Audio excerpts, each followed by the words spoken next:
அல்லல் ஓம் வல்வினை போம் அன்னை வயிற்றிற் பிறந்த தொல்லை போம் போகாத் துயரம் போம் நல்ல குணமதிகமா அருணைக் கோபுரத்துள்மேவும் கணபதியை கை தொழுதக்கால் அண்ணாமலையாய் அடியேனை ஆண்ட அன்றே ஆவியுடல் கொண்டாயனக்கோர்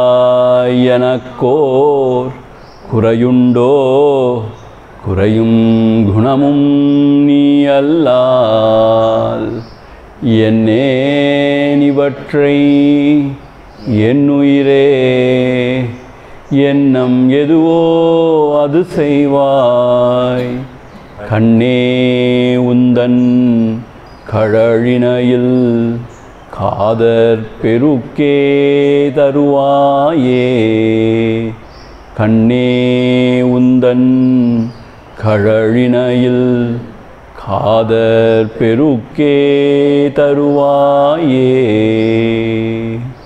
ஓம் அதிமதுர சாபஹஸ்தாம் அபரிமிதாம் மோதபான சௌபாக்யாம் அருணாம் அதிசய கருணாம் அபிநவ குலசுந்தரீம் வந்தே ஓம் ஐம் ஹ்ரீம் ஸ்ரீம்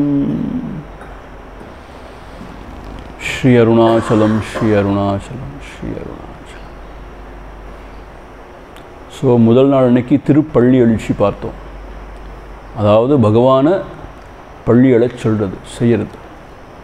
அதுக்கப்புறம் திருவெம்பாவை பார்த்தோம். அதாவது பக்தையாகிய தோழி உறங்கி கொண்டிருந்தாள். அதாவது ஜீவனாகிய நாம் உறங்கி கொண்டிருக்கிற மாதிரி மற்ற தோழிகள் மற்ற பக்தர்கள் அல்லது குருவானவர் அந்த நீள் உறக்கத்திலிருந்து எழும்ப சொல்கிற மாதிரி அதை நம்ம திருவெம்பாவையாக பார்த்தோம். அது ரொம்ப சுவையாக இருந்துச்சு. எப்படி தோழிகள் வந்து தூங்கி கொண்டிருக்க தோழி எழுப்புகிறாங்க, அவள் என்ன சொல்கிறா, என்ன நடக்குது என்பது. அதுக்கப்புறம் நேற்று பார்த்தோம் அடைக்கலப்பத்து. பகவானை எப்படி அடைக்கலம் புக வேண்டும், எதற்காக புக வேண்டும், அதெல்லாம் பார்த்தோம். இன்றைக்கி நாம் அச்சோப்பத்து என்கின்ற பதிகத்தை பார்க்க போகிறோம். இதுதான் கடைசி பதிகமாக அமைஞ்சிருக்கு, 51வது பதிகமாக. அச்சோப்பத்து. அச்சோன்னா என்ன அர்த்தம்னு கேட்டால் ஆச்சரியம், ஆச்சரியக்குரியதான் அச்சோ அப்படிம்போம். அதாவது பகவான் இப்படி கருணை செஞ்சுருக்காரே எனக்கு, என்ன அவருடைய கருணை, அச்சோ அச்சோ அச்சோ அப்படி சொல்லுவோம் இல்லையா. அப்படின்னா இது எக்ஸ்க்ளமேட்ரி, ஆச்சரியமாக வியந்து பாராட்டுறது. அதுதான் இந்த அச்சோ பதிகம் சொல்கிறது. இந்த முதல் பாடல் வந்து ரொம்ப ரொம்ப பாப்புலரான பாடல். நீங்கள் கேட்டிருக்கீங்களான்னு தெரியல, இது நிறைய இடத்துல இந்த பாடலை பாடுவாங்க.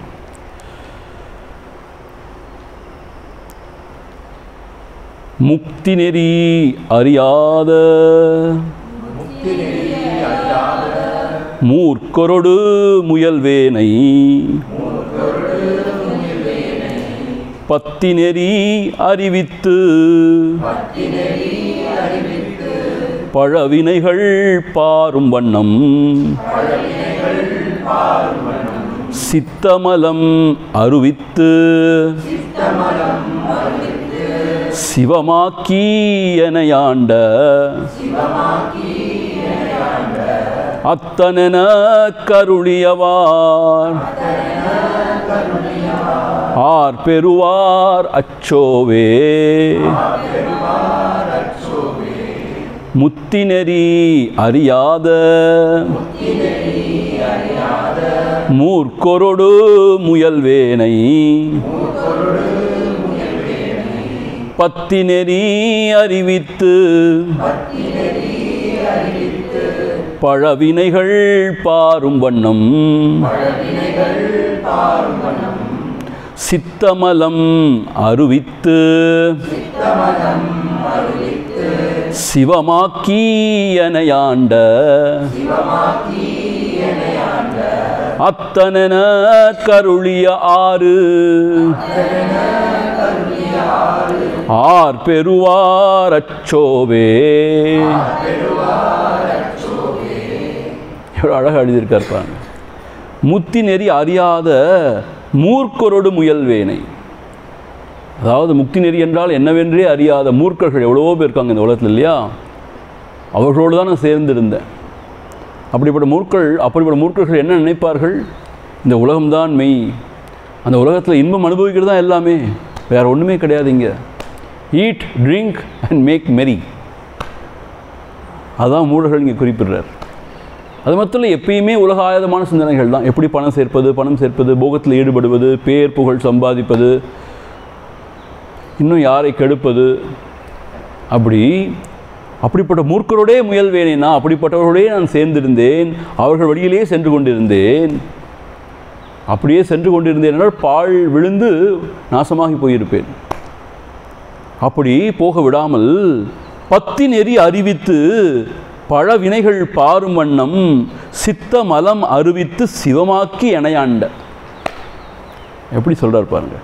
பத்தி, இங்கே பத்தினா பக்தி தான் பத்தின்னு ஆயிருக்கு தமிழில். பத்தி நெறி அறிவித்து அப்படின்னு அர்த்தம், பக்தி செய்வது எப்படி என்பதை எனக்கு அறிவித்து, எனக்கு சொல்லி கொடுத்து. அப்படின்னா நமக்கு பக்தியும் செய்ய தெரியாது.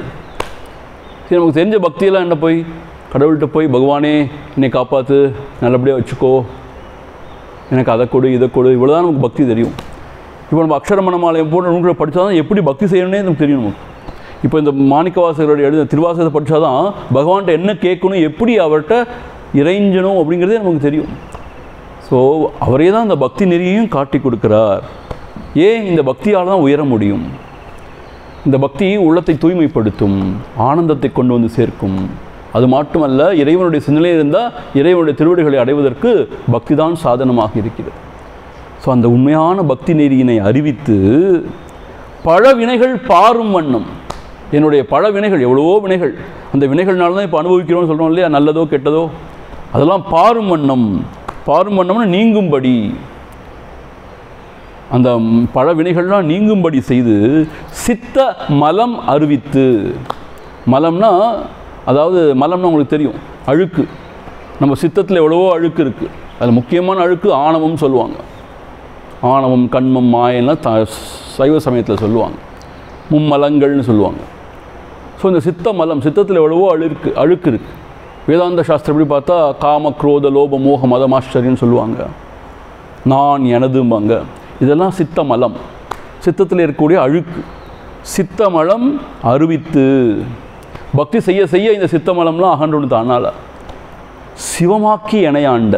ஆஹா, என்னையே சிவமாக செய்து. இப்போ என்ன அர்த்தம்?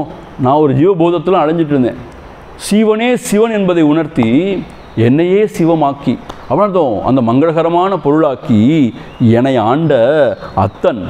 அத்தன்னா அப்பன். எனக்கு அருளிய ஆறு, எனக்கு அருளிய அந்த முறைமையை, ஆறுன்னு சொன்னால் இங்கே முறைன்னு அர்த்தம், முறைமையை, எனக்கு அருளிய அந்த ஆறுன்னு அந்த முறைமையை ஆர் பெறுவார். யாருக்கு தான் இப்படி கிடைக்கும்? இந்த மாதிரியான ஒரு பெருமை, இந்த மாதிரியான ஒரு பரிசு, இந்த மாதிரியான ஒரு நிலைமை யாருக்கு கிடைக்கும்பா? பகவான் மாத்திரம் எனக்கு பக்தி நெறியை அறிவித்து சிவமாக்கி என்னை ஆண்டு கொள்ளவில்லை என்று சொன்னால், நான் இந்த மூர்க்கரோடு சேர்ந்து முத்தி நெறி அறியாத மூர்க்கரோடு சேர்ந்து வீணாக போயிருப்பேன், பாழ்கிணத்தில் வீழ்ந்திருப்பேன். அப்படி என்னை விழவிடாமல் பக்தி நெறி அறிவித்து சிவமாக்கி, பழவினைகள் பாரும் வண்ணம் சித்தமலம் அறிவித்து சிவமாக்கி எனையாண்ட அத்தன், அப்பன், அத்தன் எனக்கு அருளிய ஆறு ஆர் பெறுவார். இது சாதாரண காரியம் இல்லை. நம்ம பார்த்தோம் மாணிக்கவாசருடைய வாழ்க்கை சரிதத்தில், அவர் அவ்வளோ பெரிய மந்திரியாக இருந்தார், அமைச்சராக இருந்தார். அவருக்கு சிவஞானம் அப்பயே சின்ன வயசுலேருந்தே அந்த சிவபக்தியெல்லாம் இருந்துச்சு. ஆனால் திருப்பெருந்துறையில் பகவானே அவர் ஆட்கொண்டு திருவடி தீட்சை கொடுத்து ஆட்கொண்டார். ரொம்ப பெரிய விஷயம். நம்மளுடைய வாழ்க்கையில் ஒரு குரு அமைகிறதோ, அவர் நம்ம ஆசிரியத்து வாழ்கிறதோ, அவர் சொல்படி கேட்குறதோ, நம்மையே நம்ம உயர்த்தி கொள்ள முயற்சி பண்ணுறோம் இல்லையா, இதெல்லாம் சாதாரணமாக கிடைக்காது. என்ன சொல்கிறாங்க, நம்ம ஏதோ நல்ல புண்ணியம் பண்ணியிருக்கோம், இறைவனுடைய அருள், ஈஸ்வர கிருபா, அதனால தான் குரு கிடைப்பாராம். குரு கிருப்பானால் ஆன்ம தத்துவம் நமக்கு விளங்கும். அந்த ஆன்ம கிருப்பாவால் நமக்கு அதில் நிலைத்திருக்கக்கூடிய பக்குவம் கிடைக்கும். ஸோ இப்படிப்பட்ட இந்த பேரை யார் பெறுவார்?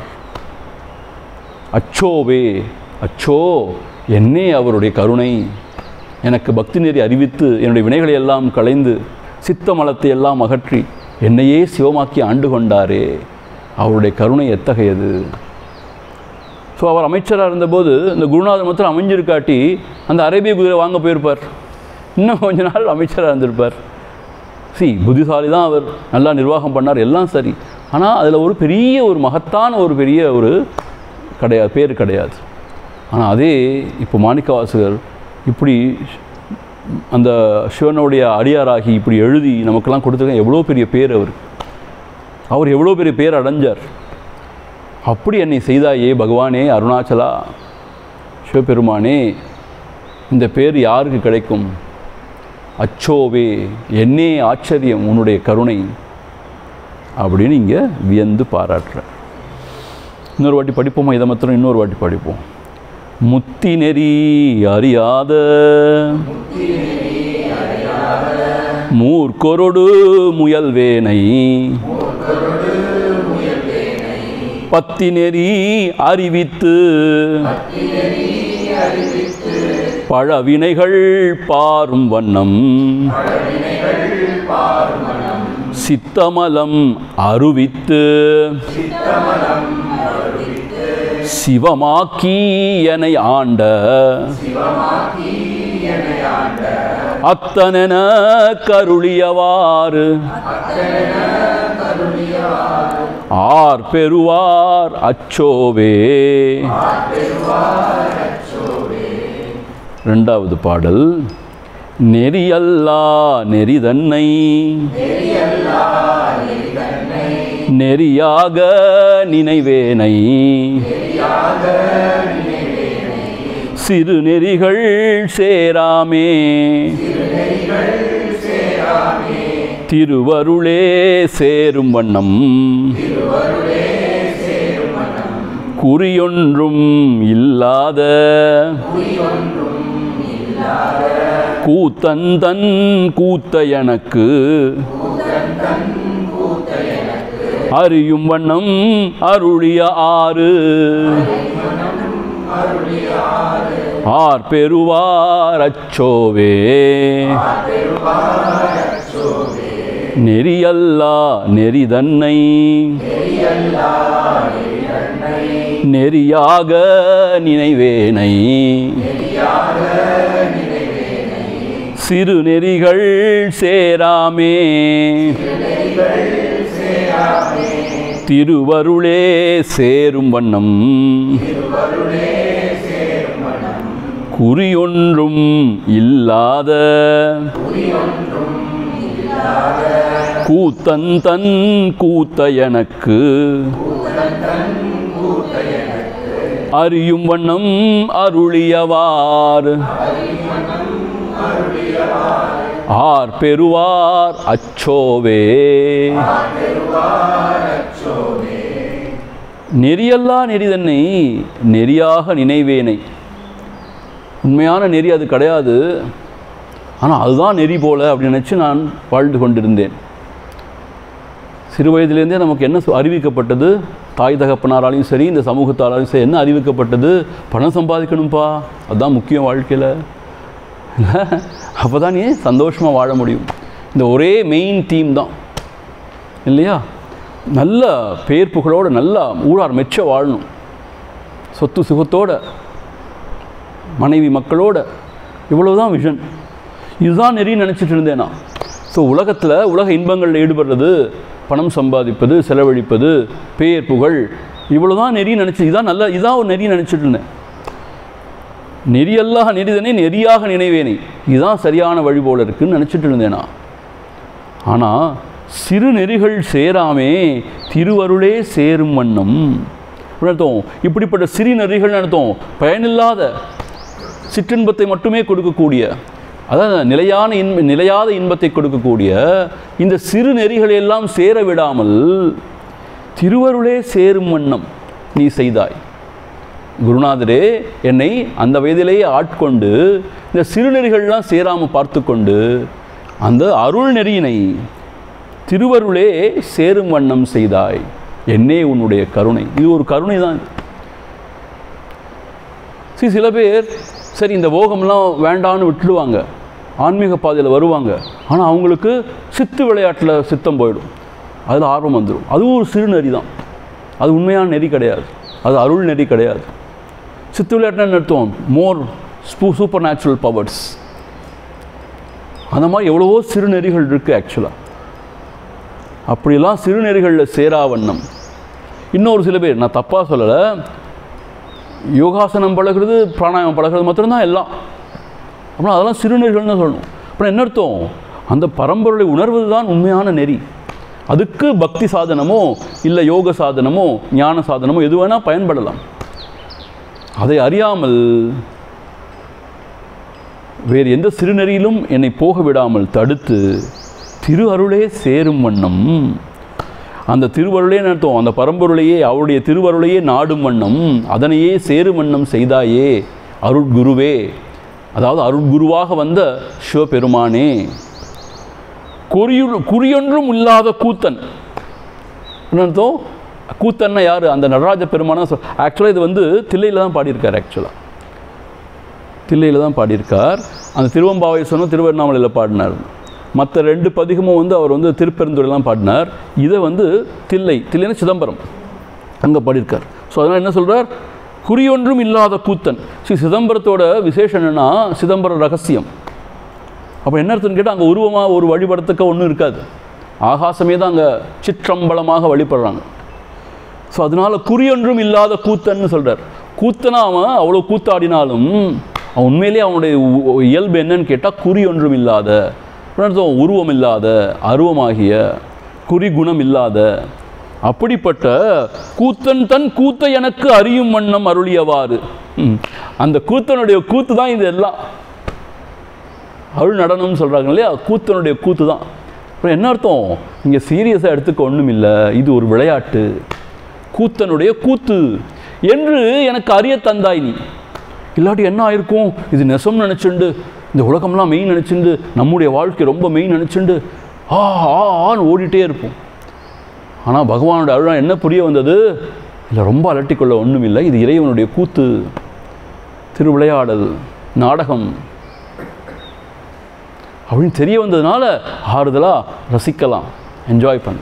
நான் சொன்னேன் இல்லையா, குருஜி எங்களுக்கு கொடுத்த கடைசி உபதேசம் அதுதான். Abide in the self and watch the drama of life. அதே தான் யோக வசிஷ்டத்துலையும் பார்த்தோம், சார சங்கிரகத்தில். Abide in the self and watch the drama of life. இது கூத்தனுடைய திருக்கூத்து. இது கூத்தன் உந்தன் கூத்தை எனக்கு அறியும் வண்ணம் அருளியவாறு. அதை அறியும் வண்ணம் எனக்கு அருளினாய் அல்லவா. ஆர் பெறுவார் அச்சோவே, அந்த பேரினை யார் பெறுவார்? அச்சோ, என்ன கருணை.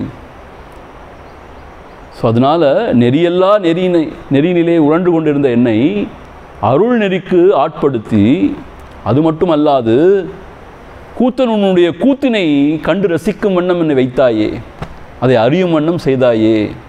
உன்னுடைய கருணை எத்தகைய கருணை. எங்கள் ஆச்சாரிய என்ன சொல்வார்னா, we have to be sincere but not very serious about anything. Sincere என்ன அர்த்தம்? செய்ய வேண்டிய காரியத்தை நல்லபடியாக செஞ்சு கொண்டே போகணும். இப்போது ஒருத்தரோட உறவாடும் போது சின்சியராக தான் இருக்கணும். அப்படின்னு அர்த்தம் உண்மையிலேயே அவங்க நலன் என்னன்னு கருத்தில் கொண்டு அவங்களுக்கு என்ன செய்யணுமோ செய்யணும். அந்த மாதிரி சின்சியராக தான் இருக்கணும் வாழ்க்கையில். பட் ரொம்ப சீரியஸ் ஆக வேண்டிய அவசியம் இல்லை நம்பர். ஏன்னு கேட்டால் there is nothing to become very serious here. இது சும்மா ஒரு ஈசனுடைய விளையாட்டு. ஸோ கூத்தன் தன் கூத்தினை, உன்னுடைய கூத்து அடிக்கிறான்னு சொல்லுவோம் இல்லையா, அவர் என்ன அர்த்தம்? சும்மா ஒரு விளையாட்டு. கூத்தினை எனக்கு அறியும் வண்ணம் அருளியவாறு, அருளிய ஆறு அந்த முறைமையை, அதை அறியும் வண்ணம் அறிவித்த அந்த முறைமையை ஆர் பெறுவார், இத்தகைய பேரினை யார் பெறுவார், அச்சோவே அச்சோ அப்படின்னு வியந்து பாராட்டுறோம். இப்போ மூணாவதுக்கு போவோம். இன்ஃபேக்ட் நேற்று சொன்னார் இல்லையா பொன்னம்பலம்ஜி, இந்த திருவாசகத்துக்கு வந்து உரையே சொல்லக்கூடாதுன்னு சொன்னார். உரையே எழுதுறதில்லை, மீன் விளக்கம் வியாக்கியானம் கொடுக்கறதில்லைன்னு. ஏன்னு கேட்டால் இது நம்ம படித்த உடனே நமக்கு புரியும், அதை நாமே நம்முடைய உள்ளத்தில் சிந்திச்சு பார்த்து வியந்து போற்றி உருகணுங்கிறார். அதுதான் விஷயம். அதனால் எவ்வளோ எனக்கு மினிமமாக என்ன வருதோ அதை தான் நான் உங்களுக்கு சொல்லிகிட்டு இருக்கேன். இன்னும் பெரிய பெரிய அறிஞர்கள் இதையே விரிவாக விளக்கி நல்லா சொல்லுவாங்களா இருக்கும். சரியா? மூன்றாவதுக்கு போவோம். பொய்யெல்லாம் மெய் என்று புனர்முலையார் போகத்தே மையலுற கடவேனை மாளாமே காத்தருளி தையலிடம் கொண்டபிரான் தன் கழலே சேரும் வண்ணம் ஐயனென கருளிய ஆறு ஆர் பெறுவார் அச்சோவே. பொய்யெல்லாம் மெய் என்று புனர்முலையார் போகத்தே மையலுற கடவேனை மாளாமே காத்தருளி தையலிடம் கொண்டபிரான் தன் கழலே சேரும் வண்ணம் ஐயனென கருளியவாறு ஆர் பெறுவார் அச்சோவே. பொய்யெல்லாம் மெய்யென்று, இந்த பொய்யான உலக வாழ்க்கை இதையே மெய்யென்று நினைத்து புனர் முளையார் போகத்தே, இங்கே புனர் முளையார்னு சொல்லப்பட்டிருக்கிறது பெண்களை தான். முளைன்னு சொன்னால் மார்புன்னு அர்த்தம். புனர் முளையார், அப்படிப்பட்ட முளையாருடைய போகத்தே, அந்த போகத்திலேயே மையலுற கடவேனை, மையலுன மயக்கம் அடைந்து அதிலேயே திளைக்க கடவேனை மாளாமே காத்தருளி, மாளாமேன்னு அர்த்தம் அதிலேயே அழிந்து போய் விடாமல் காத்தருளி. அப்படின்னா என்ன அர்த்தம்? உலகத்தில் பார்த்தீங்கன்னா பெரும்பான்மையர் என்னது இந்த போகத்திலேயே தான் மாய்ந்து போகிறாங்க, வேறு ஒன்றும் பெருசாக தெரியாது அவங்க. ஸோ என்ன சொல்கிறாங்க? Play hard, work hard and play harder. So Monday to Friday work hard, Saturday and Sunday play ஹார்டர்னு என்ன அர்த்தம்? போகம் போகம் போகம். ஸோ உலகமே ரெண்டு விஷயத்துலாம் சுற்றிட்டு இருக்கிற மாதிரி நான் பார்க்குறேன். நான் வெளிநாடு போனால் இன்னும் அதை பார்க்குறேன். என்ன, பணம் நிறையா சம்பாதிக்கணும், போகத்தில் ஈடுபடணும். போகம்னா குடிக்கணும், சாப்பிடணும், புலன்பத்தில் அனுபவிக்கணும். ஸோ இப்படி வாழ்ந்து மாளாமேன்னு அர்த்தம், அழிஞ்சு போயிடாமல் என்னை நீ காத்தருளா அல்லவா, அதுவே பெரிய ஒரு கருணை, உன்னுடைய கருணை. தையல் இடம் கொண்டபிரான், தையல் இடம் கொண்டபிரான் அர்த்தம். தையல்னா தையல் நாயகி தாயே, வைத்தீஸ்வரன் கோயில் அம்மா தையல் நாயகி, தெரியுந்தானே உங்களுக்கு? ஸோ தையல் இடம்னு அர்த்தம், தையல்னா பெண்ணுன்னு அர்த்தம். உமாதேவியரை இடவாகமாக கொண்ட பிரான் சிவபெருமானே தன் கழலே சேரும் வண்ணம் ஐயன் எனக்கு அருளிய ஆறு ஆர் வெறுவார் அச்சோவே. ஸோ இந்த போகத்திலேயே மயங்கி கிடந்த எனக்கு அது மெய்நெறி கிடையாது, அது பொய்யாம் என்று அறிவித்து உன்னுடைய திருவடிகளே சேரும் வண்ணம், பகவானோட திருவடிகளை தான் பற்றி கொள்ளணும். திருவடிகள் அர்த்தம் இதயத்தில் துலங்குகின்ற அந்த பரமபொருள், அதைத்தான் நம்ம பற்றி கொள்ளணும். அதுதான் நிரந்தரமான இன்பம், பேரின்பத்தை தரவல்லது, அதுதான் சாஸ்வமானது, சத்தியமானது, சாஸ்வமானது, அதுதான் பெருவாழ்க்கை என்று அறிவித்து உன்னுடைய கடல்களே சேரும் வண்ணம் ஐயா, ஐயன்னா என்னுடைய தலைவன், ஐயன் ஐயனார்னு சொல்கிறோம் இல்லையா, ஐயன்னாலே தலைவன் அர்த்தம். ஐயன் எனக்கு அருளியவாறு, எனக்கு அருள் செய்த அந்த முறையை யார் பெறுவார்? யாருக்கு இப்படி கிடைக்கும்? ஏன்னா இந்த உலகமே கடைசியில் போகத்தில் தான் மாழ்ந்து அந்த அழிந்து போய் கொண்டிருக்கு. ஸோ அதான் பகவான் சொல்கிறார் இல்லையா, ஆதிசங்கரர் என்ன சொல்கிறார், பாலஸ்தாவது கிரீடாசக்தா, சின்ன குழந்தை பருவத்தில் பூரா விளையாட்டுன்னு போயிடுது. தருணஸ்தாவது தருணீ சக்தா, ரொம்ப முக்கியமான பருவம் இளமை பருவம், அதெல்லாம் நிறையா சாதிக்கலாம் இல்லையா, ஆற்றல் உள்ள பருவம், அறிவு நல்ல பிரகாசமாக இருக்கிற பருவம். ஆனால் என்ன அதில் பகவான் என்ன பண்ணிட்டார், அதில் காதல் காமங்கிற உணர்வெல்லாம் கொடுத்து நம்ம மனசு அதுலேயே தோயற மாதிரி பண்ணிட்டார். So we lose a very important portion of our life. லூஸ்ன்னு அர்த்தம் அதுலேயே திழைத்து. ஆனால் ஒரு சில பேர் கொஞ்சம் வயசாக கொஞ்சம் நல்ல பக்குவப்பட்டு ஆண்டவனை நாடுறாங்க. ஆனால் அப்படி நிறைய பேருக்கு கிடைக்கிறது இல்லை. இன்னும் இந்த மாயையிலே அழுந்து போகிற மாதிரி இருக்கு இல்லையா.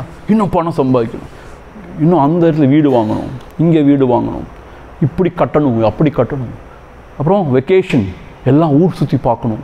இவ்வளோ தான் நமக்கு தெரிஞ்சது. ஊர் சுற்றி பார்க்கணும், ஊர் சுற்றக்கூடாது நான் சொல்லலை, ஆனால் அவ்வளோதான் அவங்களுடைய வாழ்க்கை பற்றின விஷனே அவ்வளோதான்.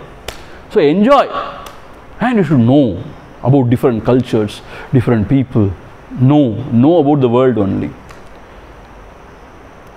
அதுக்கு மேலே என்ன இருக்குன்னு தெரியாது. சரி தானே சொல்கிறேன், கோயிலுக்கு போனாலும் சரி, சர்ச்சஸ்க்கு போனாலும் மசூதிக்கு போனாலும் சரி, அதெல்லாம் என்னன்னு கேட்டால் ஒரு என்னது போய் எங்கள் பகவானை வணங்க நம்ம இன்னும் கொடுப்பார், நிறைய கொடுப்பார், அவ்வளோதான். அதுக்கு மேலே ஒரு பக்தியோ அதுக்கு மேலே ஒரு தேடுதலோ ஒன்றுமே கிடையாது. அப்படி எல்லாரும் வாழ்ந்து கொண்டு இருக்கும்போது அதுக்கு மேலே ஒரு பொருள் இருக்குன்னு உணர்த்தி அந்த தேடுதலை கொடுத்தாரே பகவான், அது எவ்வளோ பெரிய விஷயம் தெரியுமா. அது கிடைக்காது. அது இப்படி எவ்வளவோ ஜென்மம் உழண்டு நம்ம இறந்து போயிட்டோம், மீன்ஸ் இழைத்தோம்.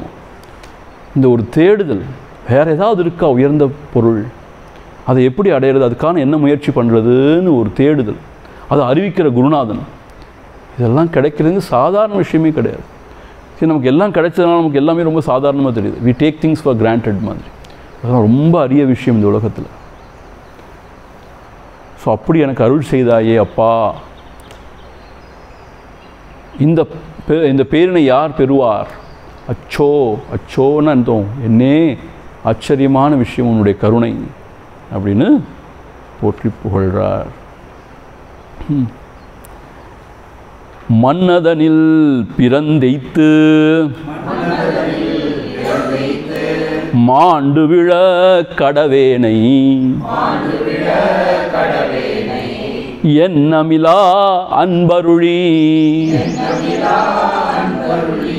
எனையாண்டிட்டென்னை உந்தன் சுண்ணவெந்நீர் அணிவித்து உந்தன் சுண்ண வெந்நீர் அணிவித்து உந்தன் சுண்ண வெந்நீர் அணிவித்து.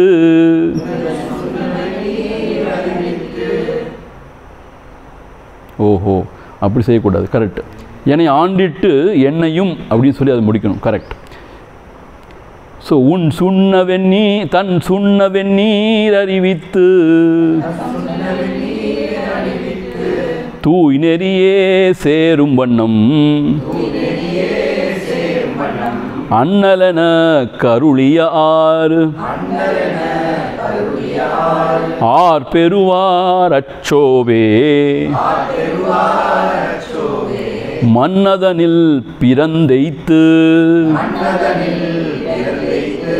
மாண்டு விழ கடவேனை என்னமிலா அன்பருளி எனையாண்டிட்டு என்னையும்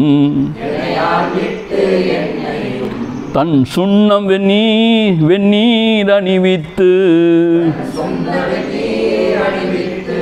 தூய் நெறியே சேரும் வண்ணம் அண்ணலன கருளிய ஆர் பெறுவார் அச்சோவே. மன்னதனில் பிறந்து, இந்த பூமிதனிலே பிறந்து, எய்த்துன்னா இழைத்து, பிறந்து இழைத்து இல்லையா, புல்லாகி பூடாகி புழுவாய் மரமாகி பல்விருகமாகி பறவையாய் பாம்பாகி அதெல்லாம் சிவபுராணத்தில் வருது இல்லையா? இப்படி எண்ணற்ற ஜென்மங்கள் நாம் இங்கே பிறந்திருக்கோம். பிறந்து பிறந்து இழைத்தேன்னு என்ன அர்த்தம்? திரும்ப திரும்ப இதே சம்சாரத்தில் உழண்டு கொண்டு இருக்கும். இன்னும் எவ்வளோ ஜென்மங்களோ நமக்கு தெரியாது. நம்முடைய சமயத்தில் தான் சொல்கிறாங்க இல்லையா, இன்னும் எவ்வளோ ஜென்மங்களோ தெரியாது நமக்கு. இப்படி பிறந்து பிறந்து இழைத்து கொண்டே இருக்கிறோம். ஏதோ ஒரு சாஸ்வதமான இன்பத்தை தேடிக்கொண்டு இருக்கிறோம், ஆனால் எல்லாம் அசாஸ்வதமாக இருக்குது. இன்பத்தை தான் நாடுறோம், ஆனால் துக்கம் தான் கடைசியில் நமக்கு கிடைக்குது. இன்பம் இல்லாமல் இல்லை, ஆனால் துக்கம் தான் நிறையா இருக்குது.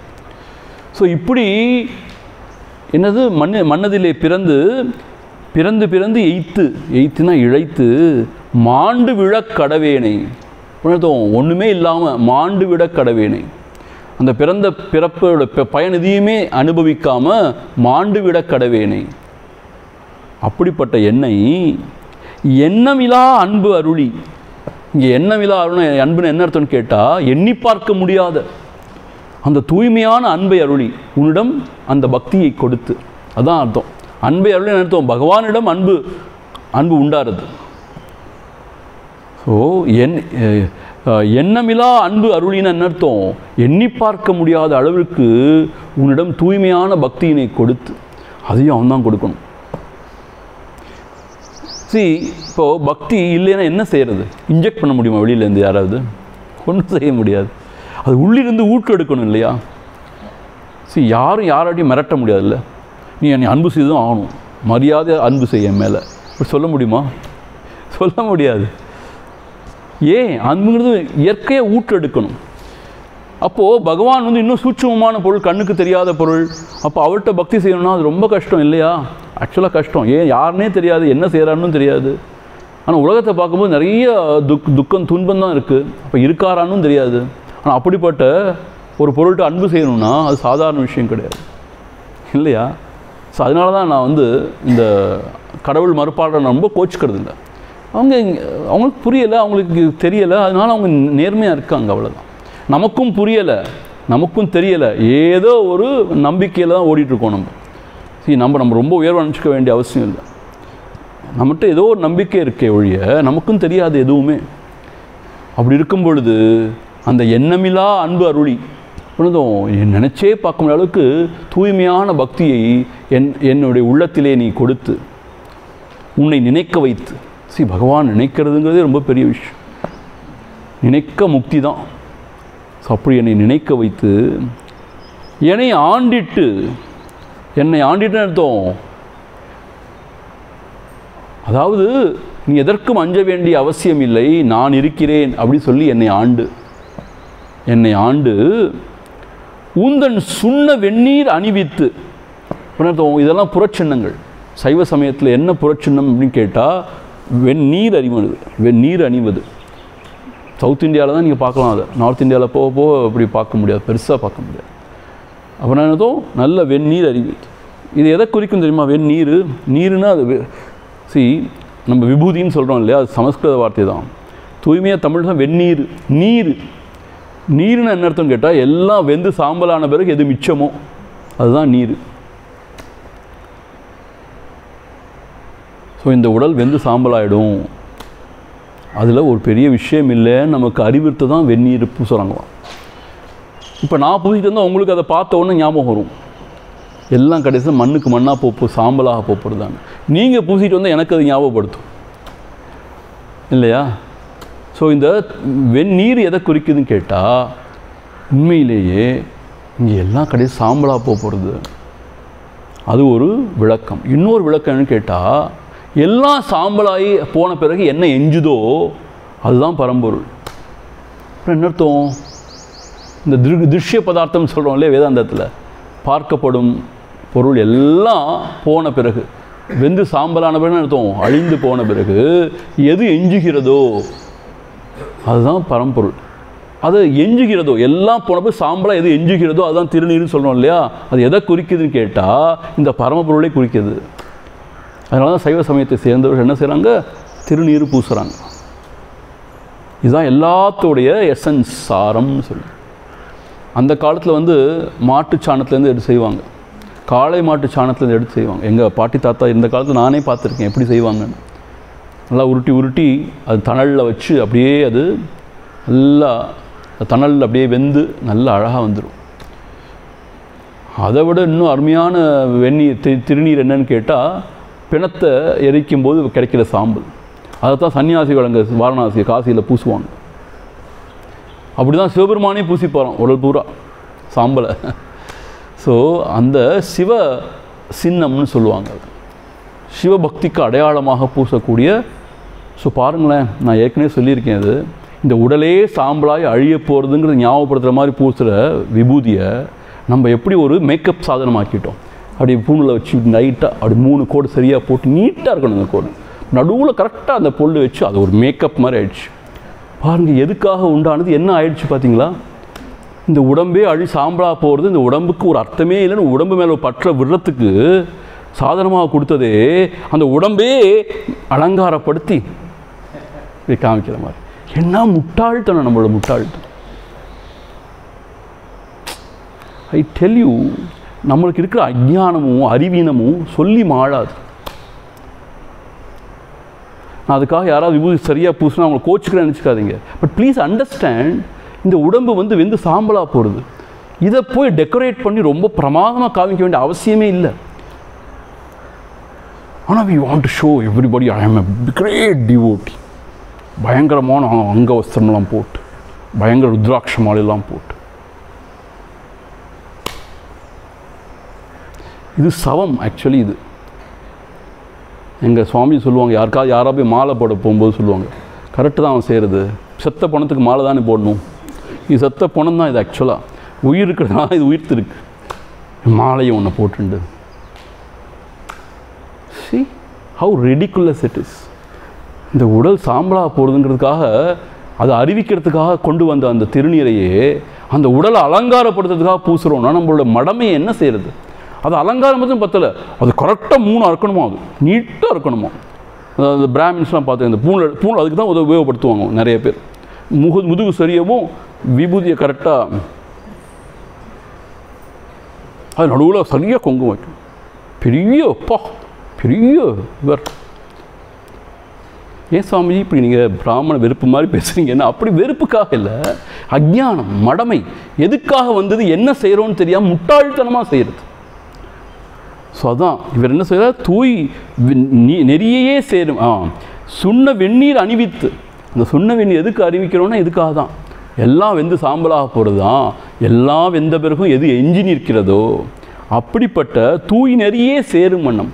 தூய் நெறின்னு அர்த்தம், பகவானை ஆசிரியித்து அவர் திருவடிகளை சேர்ற நெறி தான் தூய் நெறி. பக்தி சாஸ்திரப்படி அதுதான் தூய் நெறி. அந்த தூய் நெறியே சேரும் வண்ணம் அண்ணல் எனக்கு அருளியவாறு. மண்ணல்னு படிக்கூடாது, அதை பிரித்து அண்ணல்னு படிக்கணும். உங்களுக்கு அப்படி போடல, அது உங்களுக்கு ஜெராக்ஸ் எடுத்து கொடுத்து பிரிச்சே தான் எடுத்து கொடுத்துருக்காங்க. நீங்கள் ஒரிஜினலில் பார்த்தீங்கன்னா மண்ணல்னு ஆரம்பிக்கும், ஆனால் அது அங்கே போய் இங்கே அண்ணல்னு படிக்கணும். சரியா? அண்ணல் எனக்கு அருளிய ஆர் பெறுவார் அச்சோவே. இப்படி எனக்கு அருளிய அந்த பேரை யார்தான் பெறுவார்? நான் ரொம்ப பாக்கியவானாக்கும், தன்யனானேன் அப்படிங்கிறது ஐடியா. ஸோ புறச்சின்னங்களும் அவசியம்தான். ஏன்னு கேட்டால் நமக்கு திருப்பி ஞாபகப்படுத்தும் நம்ம எந்த நெறியை சேர்ந்து ஒழுகிறோங்கிறத. இப்போ சொல்லுவாங்க, சன்னியாசம் எடுத்து ஏன் இந்த மாதிரி காஷாயெல்லாம் உடுத்தணும்னு கேட்டால், திரும்ப நம்மளே நம்ம ஞாபகப்படுத்திக்க, நம்ம வேறு நெறியில் இருக்கோம், வேறு பாதையில் இருக்கோம் அப்படிங்கிற மாதிரி. அதே மாதிரி இந்த புறச்சின்னங்கள்லாம் கூட அதுக்கு தான். நாம் நல்ல நெறியில் இருக்கோம், நாம் இப்படி தான் வாழணும், இதுதான் நம்மளுடைய வாழ்க்கையோட குறிக்கோள், நம்மளே ஞாபகப்படுத்திக்கிறதுக்கா. அந்த மாதிரி தான். அந்த மாதிரி நல்ல ஒரு நெறியில் என்னை செலுத்தி உன்னுடைய திருவடிகளையே அடையும் வண்ணம் நீ செய்தாய், என்னே உன்னுடைய கருணை என்று வியந்து போற்றுகிறார். பஞ்சாய அடிமடவார் கடை கண்ணால் இடர்பட்டு நெஞ்சாய துயர்கூற நிற்பேனுன் அருள் பெற்றேன் உய்ஞே நான் உடையானே அடியேனை வருக என்று அஞ்சேலென்றருளியாறு ஆர் பெறுவார் அச்சோவே பஞ்சாய அடிமடவார் கடை கண்ணால் இடர்பட்டு நெஞ்சாய துயர்கூற நிற்பேனுன் அருள் பெற்றேன் உய்யேன் நான் உடையானே அடியேனே வருக என்று அடியேனை அஞ்சேலென்றருளியாறு ஆர் பெறுவார் அச்சோவே. இங்கே பாருங்க எப்படிப்பட்ட அப்சர்வேஷன். பஞ்சு ஆய அடி மடவார். மடவார்னா பெண்கள். அந்த பெண்களை குறிக்கும்போது எப்படி சொல்கிறாருன்னா, பஞ்சு போன்ற ஆய அடி, அவருடைய பாதம் அவருடைய பஞ்சு போல் இருக்குமா. அப்படிப்பட்ட பாதம் கொண்ட மடவார் பெண்கள். நம்ம பார்த்தோம் மாணிக்கவாசகர் வந்து திருமணம் செய்து கொள்ளவில்லை, அவர் பிரம்மச்சாரின்னு பார்த்தோம். எப்படிப்பட்ட அப்சர்வேஷன் அவருக்கு தெரியுதுன்னா, அந்த காலத்து இலக்கியங்களில் எல்லாமே கொடுக்கப்பட்டிருக்கு, எல்லா வர்ணனையும் வருது. இதெல்லாம் நல்ல கற்று தேர்ந்தவர்கள் இவங்கெல்லாம். ஸோ பஞ்சாய அடிமடவார் கடைக்கண்ணால் இடர்பட்டு. நமக்கு ஆக்சுவலாக எந்த கடைக்கண் பார்வை தேவை? நமக்கு அம்பாளுடைய கடைக்கண் பார்வை தேவை. அது நம்மை உயர்ந்த பதத்திலே சேர்க்கும். ஆனால் நாம் என்னாகும், இந்த மாதிரி பெண்களுடைய கடைக்கண்ணால் இடர்பட்டு, ஸோ அவர்களுடைய பார்வையினாலே இடர்பட்டு அர்த்தம், மயங்கி அதனால் இடர்பட்டு துன்பப்பட்டு நெஞ்சு ஆய துயர் கூற, நெஞ்சமெல்லாம் புண்ணாகி துயர் கூற துன்பப்பட்டு அப்படி நிற்பேன், அப்படி நின்றேனை, அப்படி நான் உழண்டு கொண்டு. ஆனால் அப்படிலாம் நடக்கலை இவர் வாழ்க்கையில். ஆனால் ஒரு மற்ற உயிர்களுக்காக மற்ற பக்தர்களுக்காக இப்படி பாடுறார் அவர். அப்படி நிற்பேனை, அப்படி நிற்பேன், ஆனால் உன் அருள் பெற்றேன். ஆனால் இந்த அருணகிரிநாதருக்குலாம் இது நடந்தது. இவர் சொல்கிறது அருணகிரிநாதர் வாழ்க்கையில் நடந்தது. அவருக்கு அப்படி ஒரு ஒரு பிசாசு பிடிச்சு அவர் அப்படியே அலைஞ்சாராம் அவர் ஒரு காலத்தில், சின்ன வயசில். அதுக்கப்புறம் உங்களுக்கு தெரியும் தானே, அவருக்கு ஒரு பயங்கரமான ஒரு தாக்கம் ஏற்பட்டு, அதெல்லாம் பெரிய கதை. அது சொல்லப்போனால் இந்த கதையில் நாங்கள் கதை போயிடுவோம். அவர் வாழ்க்கையே மாற்றிக்கிறதுக்காக தான் அவர் வந்து அந்த திருவண்ணாமலையில் உள்ள அந்த கோபுரத்துலேருந்து குதிக்க முயற்சி பண்ணார். ஆனால் முருகன் அவரை தடுத்தாண்டு அவருக்கு அனுகிரகம் பண்ணதுனால அவர் அவ்வளோ பெரிய கவிஞராகவும் பெரிய ஞானியாகவும் இருந்தார். திருப்புகழ்ங்கிறத படிச்சிருக்கீங்களா? அப்படி இருக்கும் திருப்புகழ். ஸோ அந்த மயக்கத்திலேருந்து மீள்வது சாதாரண விஷயம் கிடையாது. ஏன்னா அப்படிப்பட்ட மயக்கம் அது. பகவான் என்ன சொல்கிறாங்க உபனிஷத்து சொல்லுதுன்னா, புலன்களை வெளியில் நோக்கி தான் படைச்சிருக்காராம் பகவான். உள்ள அவ்வளவு ஆசைகளையும் வாசனாதிகளும் இருக்குது. இருக்கும்போது இந்த போகத்திலேருந்து மீள்றதுங்க சாதாரண விஷயம் கிடையாது. ஏன்னா மனம் விடாது. நான் ஏன் விடணும்னு கேட்கும். ஏன் விடணும்? You cannot convince the mind. அப்போது உயர்ந்த லட்சியம் இருந்து அதற்காக நீ விடதான் வேணும் சொன்னாலே ஒழிய, அந்த உயர்ந்த லட்சியத்தை காண்பித்தாலே ஒழிய இந்த சின்ன சிற்றின்பத்தை, இந்த சின்ன விஷயங்களை விடவே முடியாது. அதனால தான் எங்கள் சுவாமிஜி என்ன சொல்லுவார்னு கேட்டால் ரொம்ப நல்லா சொல்லுவார். அவர் என்ன சொல்லுவார்னா, நீ கல்யாணம் கட்டி நல்லபடியாக இல்லறத்தில் இரு, இல்லை இதெல்லாம் வேண்டான்னா துறவரத்தில் இருக்கணும். ரெண்டும் கட்டான இருக்கவே முடியாது, இருந்தால் சரி வராதும்பார். நான் கல்யாணம் கட்டிக்க மாட்டேன், துறவரமும் எடுக்க மாட்டேன், நான் பாட்டுக்கு இப்படி இருக்கேனேன்னா அது சரியான நெறி இல்லைம்பார் அவர். ஏன்னு கேட்டால் இந்த மனமானது சஞ்சலப்பட்டு கொண்டே இருக்கும். அட்லீஸ்ட் கல்யாணம் கட்டினாலாவது ஏதோ ஒரு தர்மத்தோட ஒரு நியதிக்கு உட்பட்டு நம்ம வாழ்கிறோம் இல்லையா, ஒருவனுக்கு ஒருத்தி அப்படிங்கிற மாதிரி. அது கூட ஓகே, அது நல்ல நெறி தான். அது அப்படி இல்லாட்டி உயர்ந்த லட்சியம்னு ஒன்று வச்சுண்டு அதை அடையிறதுக்காக இதெல்லாம் துறந்து சாக்ரிஃபைஸ் பண்ணிவிட்டு அதே லட்சியத்தோடு இருக்கணும். அப்பையும் இருக்க முடியும். அந்த உயர்ந்த லட்சியமும் இல்லாமல் நான் வந்து இந்த உலகத்தில் இப்படி இல்லறத்துல இருக்க மாட்டேன்னு சொன்னான்னா ரெண்டும் கட்டானா இன்னும் மோசமான நிலைக்கு போயிடுவான்னு சொல்லுவார். ஏன்னா இதுலேருந்து மீண்டும் சாதாரண காரியம் கிடையாது. அதனால தான் என்ன சொல்கிறார், அப்படி நின்றேனை நெஞ்சு ஆயா துயர் கூற. உணர்ந்தோம் இதில் ஈடுபட இந்த உலகத்தில் ஈடுபட அல்லல் தான் மிச்சம். ஆக்சுவலாக யோசிச்சு பார்த்தா அல்லல் தான் மிச்சம். எதுக்காக இப்படி அல்லல் படுறோன்னே தெரியல. இப்போ பாருங்களேன், பகவான் இந்த உலக விருத்திக்காக எனக்கு ஒரு குழந்தை இருந்தால் அவள் நல்லா இருக்கணும் ஆசையை வைக்கிறார் மனசில். உலகத்தில் எவ்வளவோ குழந்தைகள் இருக்குது, லட்சக்கணக்கான கோடிக்கணக்கான குழந்தைகள் இருக்குது. இப்போ இன்னொரு குழந்தைகள் வந்தாலும் என்ன ஆக போகுது? ஆனால் எனக்குன்னு ஒரு குழந்தை இருந்தால் அவ்வளோ நல்லா இருக்குன்னு ஒரு யோசனையை வைக்கிறான். இப்போ குழந்தை பிறகுனா நம்மளுடைய தர்மப்படி என்ன செய்யணும்? கல்யாணம் கட்டினா அப்புறம் தான் குழந்தை பிறகு. அது நம்மளுடைய தர்மப்படி இல்லையா? சரி, குழந்தை பிறந்தாச்சுன்னா அதோடு சேர்ந்து வருது எவ்வளோ விஷயங்கள் பாருங்கள். சரி, நான் நான் வந்து ஒரு மாதிரி மட்டமாகவோ தாழ்வாகவோ பேசலைண்ணா, நான் ஜஸ்ட் கிவிங் யூ ஐடியாஸ். எவ்வளோ விஷயம். ஸோ 20-30 வருஷம் இஸ் லாஸ்ட். எப்படி லாஸ்ட்? அந்த குழந்தைக்கு அது பண்ணுறதும் இது பண்ணுறதும், அதை படிக்க வைக்கணும், டியூஷனுக்கு அனுப்பணும், அதோடு சேர்ந்து இது பண்ணணும் அது பண்ணணும், அது நல்லபடியாக செட்டில் பண்ணணும், அதுக்கு ஒரு கல்யாணம் காட்சி பண்ணணும், அப்போ அந்த குழந்தை பிறந்துச்சுன்னா அதை பார்த்துக்கணும். எதுக்கு இது?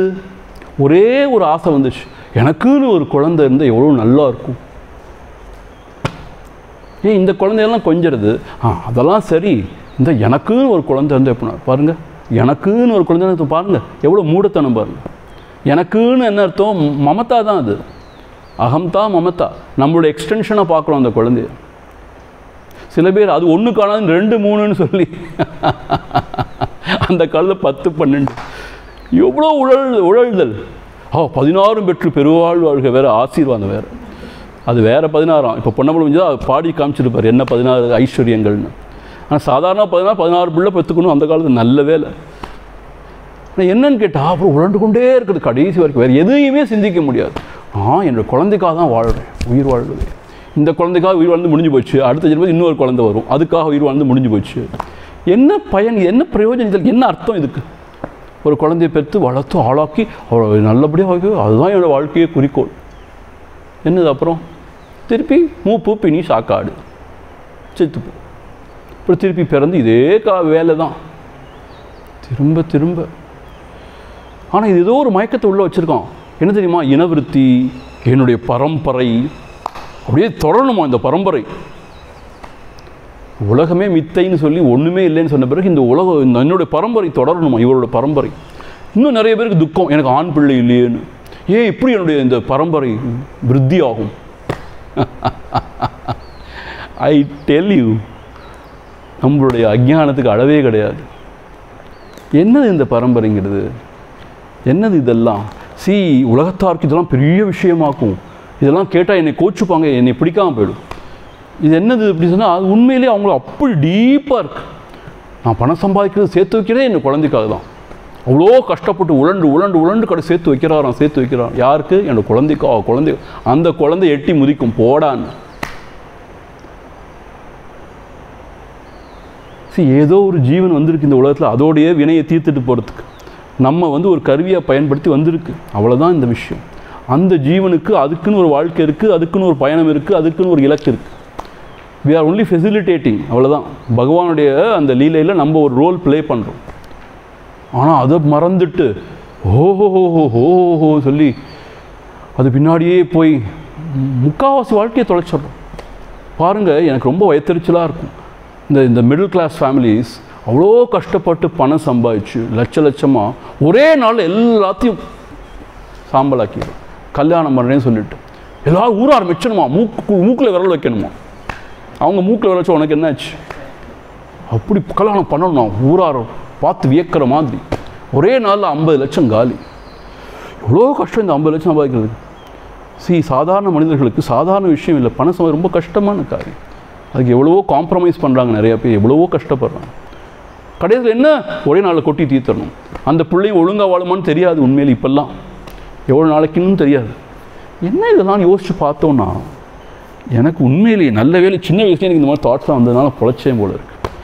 அது மொத்தத்தில் எங்கள் சுவாமிஜி அப்படி சொல்லி கொடுத்தாரு, கொஞ்சம் அப்படி தான் சொல்லணும்.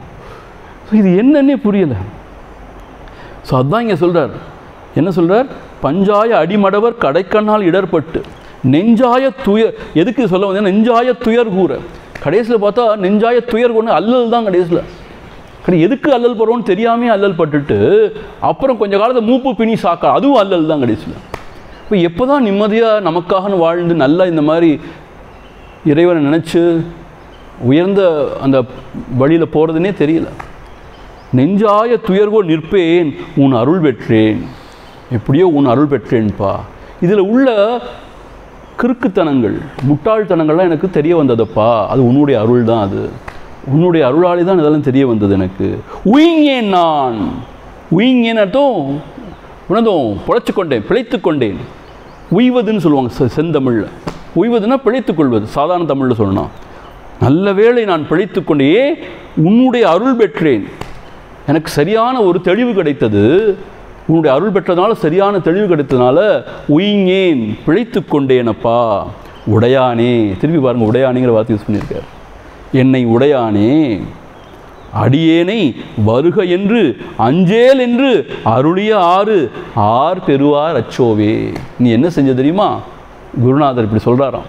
இது வந்து மாணிக்கவாசகருக்கே நடந்ததாக சொல்கிறாங்க. வருக அப்படி இன்வைட்டிங், வாங்க வருக. நீங்கள் போகும்போதே மூஞ்சியை திருப்பிட்டு போனாங்கன்னா போத்தணுமாங்க. குருநாதர் வருக அப்படின்னு அர்த்தம், நல்ல சரியான இடத்துக்கு தான் வந்திருக்கப்பா, நீ வா. அது மட்டும் ரெண்டாவது ரொம்ப முக்கியம், அஞ்சேல். நீ இனிமேல் துயர்பட வேண்டிய அவசியம் இல்லை. அஞ்சேல், நீ சரியான இடத்துக்கு வந்திருக்க, சரியான மார்க்கத்தை தேர்ந்தெடுத்திருக்க, இனி உன்னோட பயணம் சரியாக இருக்கும், நீ சென்று அடைய வேண்டிய இலக்கை அடைந்து விடுவாய். அஞ்சேல், ரிலாக்ஸ், டோன்ட் வரி, மா சுச்சஹா, அஞ்சேல். ஸோ இந்த அஞ்சேல்னு சொல்ல அபயம் கொடுக்கறது நம்ம சமயத்தில் ரொம்ப பெரிய விஷயமாக சொல்லப்பட்டிருக்கு. அதுவும் குருநாதருடைய வாயால் அஞ்சேல், அபயம், அஞ்ச வேண்டிய அவசியம் இல்லை என்று அபயம் கொடுப்பது பெரிய விஷயமாக கருதப்பட்டிருக்கு. பரம்பொருளே தான் குருநாதராக வந்ததாக நம்முடைய சமயத்தார்கள் சொல்கிறாங்க இல்லையா? ஸோ அப்போது அந்த குருநாதர வாக்கால் அஞ்சேல், அபயம், பயப்பட தேவையில்லை. இங்கே பயப்பட ஒன்றும் இல்லை, அலட்டிக்கொள்ள ஒன்றுமே இல்லை, இங்கே துன்பப்பட துயர்பட ஒன்றும் இல்லை. அஞ்சேல், எல்லாம் சரி வரும்பா, உண்மை பரம்பொருளை உணர முடியும், ஆனந்த சாகரத்திலே திளைக்க முடியும். அஞ்சேல் அப்படி முதல்ல ஃபஸ்ட்டு என்ன சொல்கிறார் குருநாதர்? அஞ்சேல்னு அபயம் கொடுக்குறார். அப்படி எனக்கு அஞ்சேல் என்று அபயம் கொடுத்து அருளிய ஆர் பெறுவார் அச்சோவே. அந்த பேரை யார் பெறுவார்? யார் அபயம் கொடுத்தா நமக்கு ஆறுதலாக இருக்கும்? அபயம் கொடுக்க தகுதியுடையவர்கள் கொடுக்கணும். அந்த அந்த பரம்பொருளையே ஊடி திளைத்தவர்கள், அப்படிப்பட்ட அருளாளர்கள். என்ன அர்த்தம்? அவங்களுக்கு அவ்வளவு ஆற்றல் இருக்குது, அவங்களால எதையும் செய்ய முடியும். அவங்க சங்கல்பம், ஒன்று சங்கல்பத்தினால எல்லாத்தையும் சாதிக்க முடியும். அப்படிப்பட்ட அருளாளர்கள் அஞ்சேல்னு சொன்னால் அதுக்கு அவ்வளோ ஒரு பெரிய விஷயம், மகத்துவம் இருக்குது. ஏன்னா நம்ம அப்படி அல்லாடி கொண்டு இருக்கும் பொழுது, தவித்து கொண்டு இருக்கும் பொழுது, எப்படி தான் இந்த சம்சாரத்தில் மீண்டு வரப்போகிறோமோ, எப்படி சுகமடைய போகிறோமோன்னு தெரியாமல் தவிக்கும் பொழுது கவலை வேண்டாம், அஞ்சேல். இந்த அம்மா இருந்தாலும் அவ்வளோ பேசியிருப்பாங்க இந்த அஞ்சேலை பற்றியே.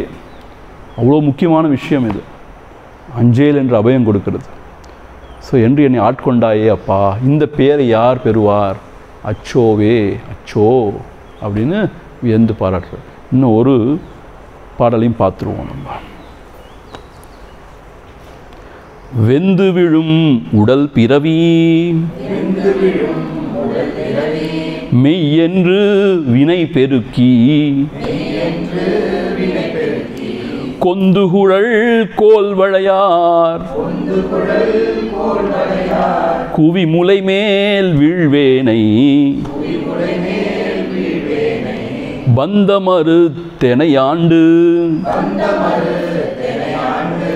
பரிசு அற என் துரிசு மறுத்து அந்தமென கருளிய ஆர் பெறுவார் அச்சோவே. வெந்து விழும் உடல் பிறவி மெய்யென்று வினை பெருக்கி கொந்து குழல் கோல்வளையார் குவி முலை மேல் வீழ்வேனை பந்தமறுத்தெனையாண்டு பரிசரையன் துரிசு மறுத்து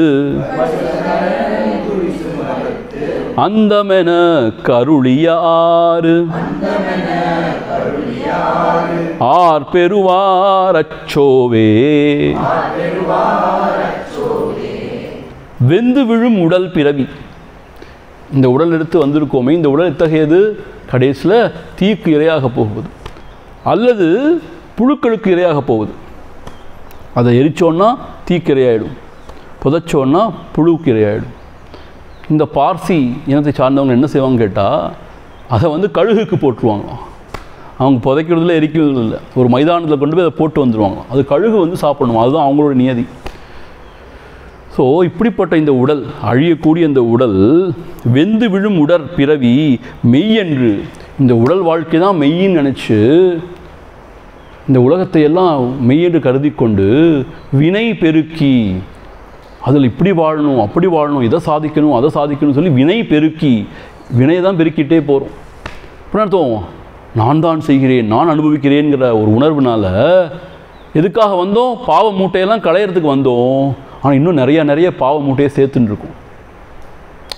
சுயநலம் பேராசை வந்துடுச்சுன்னு சொன்னால் எத்தகைய வழிமுறை கையால் நம்ம தயாராகிடுவோம். அப்போது இது நியாயம், இது நியாயம் இல்லைன்னு யோசிக்காமல் எது வேணால் செய்யலான்னு ஆயிடுச்சுன்னா அப்போ பாவ மூட்டை தான் அது. ஸோ வினை பெருக்கி இன்னும் வினையை பெருக்கிட்டே போனோம்னா என்ன ஆகும்? இன்னும் பிறவிகள் தான் வரும், இன்னும் துன்பம் தான் வரும். இதை உணராமல் வினை பெருக்கி, அது ஒரு பக்கம். ஏன்னா இந்த உலகம் மெயின் நினச்சி, இந்த உடம்பு தான் எல்லாம் நினச்சி இன்னும் பணம் காசு சம்பாதிக்கணும், இப்படி வாழணும், அப்படி வாழணும், இதை செய்யணும், அதை செய்யணுங்கிறது.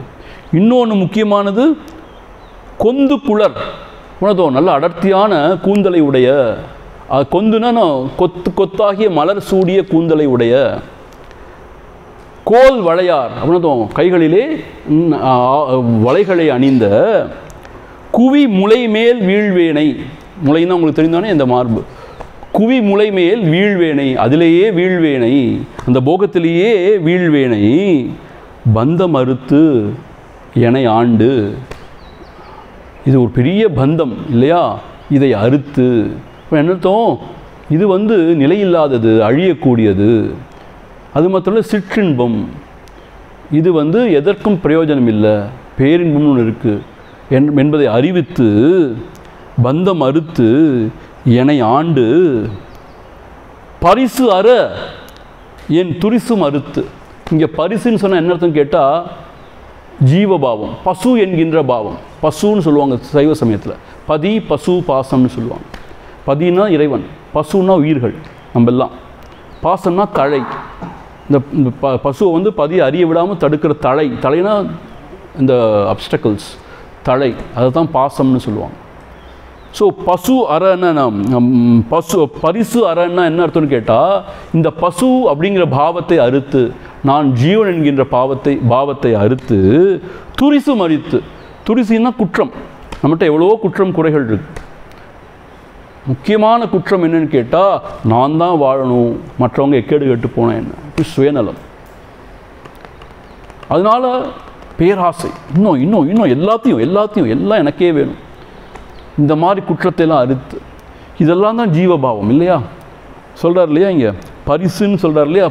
அந்த பசு அப்படிங்கிற அந்த பாவம், இதுதான் அந்த பசுங்கிற பாவம். இதையெல்லாம் அறுத்து அந்தம் எனக்கு அருளிய ஆறு. அந்தம்னதோ முடிந்த முடிவு, அதுதான் அந்தம். எது முடிந்த முடிவு? அந்த முக்தி நிலை, மேலாம் முக்தி நிலை, இறைவனுடைய திருவடிகளை சேர்றதுன்னு சொல்லுவாங்க பக்தி லாங்குவேஜில். அந்த முக்தி நிலை அதுதான் அந்தம். அந்தம் எனக்கு அருளிய ஆறு.